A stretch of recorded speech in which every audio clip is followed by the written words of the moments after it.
দল ফ্লপ কিন্তু দুরন্ত হাসান মাহমুদ 12 উইকেট নিয়ে বিপিএল এর উইকেট শিকারী তালিকায় 2 নম্বরে। তাই তো টেস্ট ক্রিকেটারের মোড়ক ভুলে ওয়ানডে ও টি-20তেও নিয়মিত হওয়ার স্বপ্ন দেখেন। আশা করেন দল পাবেন পিএসএল নিলামে। বিশ্বকাপ স্কোয়াডে জায়গা না পাওয়ার হতাশা ভুলেছেন জাতীয় দলের পেস বোলিং কোচ শন টেইটের প্রশংসায়। সিলেটে কথা বলেছেন আরিফুল ইসলামের সাথে, ক্যামেরায় ছিলেন আলমগীর হোসেন। তো নতুন এবং ফিরে আসা গ্রাহকদের জন্য নগদে চলছে ক্যাশব্যাক সহ প্রতিদিন হাজারো উপহার জেতার সুযোগ। হবে আশা আর ফেরা, সারপ্রাইজ সেরা। বিপিএলে এখন পর্যন্ত টপ উইকেট শিকারীদের একজন হাসান মাহমুদ। নোয়াখালী এক্সপ্রেসের এই বোলার 12টা উইকেট আপনি নিয়েছেন, উইকেট নিচ্ছেন, এর পেছনে নিশ্চয়ই গল্প আছে যে এত উইকেট কিভাবে আপনার দখলে আসছে, রহস্যটা আসলে কি? না, এটা আসলে আমার অনুশীলনই বলবো। আমি প্র্যাকটিস করতে অনেক চেষ্টা করি যে নতুন বলে সুইং করে তারপরে কীভাবে উইকেট নেওয়া যায় ওই প্ল্যানিং করি, সবার সাথে কমিউনিকেশন করে আমার যেই লাইন লেন্থে বল করার যেই প্রচেষ্টা সেটা সব সময় করি।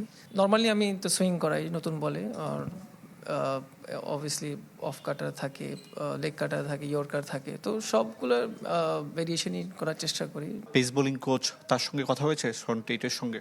হ্যাঁ, সন্ত্রাসের সঙ্গে সবসময় সাথে কথা হয়, কালকেও কথা হয়েছিল, তো ও অনেক অ্যাপ্রিসিয়েট করেছে, কংগ্রাচুলেশন জানিয়েছে আমাকে ম্যান অফ দ্য ম্যাচ পাওয়ার পরে।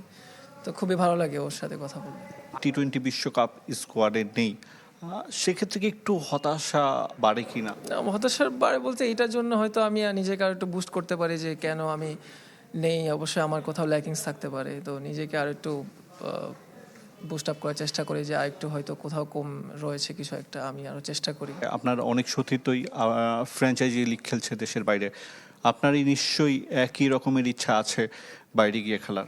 হ্যাঁ, অবশ্যই ইচ্ছা আছে। আমি দেখছি সবাই খেলছে, পারফর্মও করছে, তো আশা থাকবে যে এই বছর হয়তো ইনশাল্লাহ দেখবো নিজেকে কোথাও খেলা ট্রাই করব। কোথায় খেলার ইচ্ছা, কোন লিগটা? অবশ্যই পিএসএল এ রেজিস্ট্রেশন করা হয়েছে, এখন অবধি কিছু জানি না, বাট সবাই যেরকম প্রসেসে যাচ্ছে আমিও চেষ্টা করতেছি। অসংখ্য ধন্যবাদ। কথা বলছিলেন হাসান মাহমুদ। বিপিএলে তিনি ভালো করছেন, পিএসএলও খেলতে চান। এখন দেখা যাক যে বিপিএল জয় করে পিএসএল এর সুযোগটা হয় কিনা। হাসান অপেক্ষায় রয়েছে।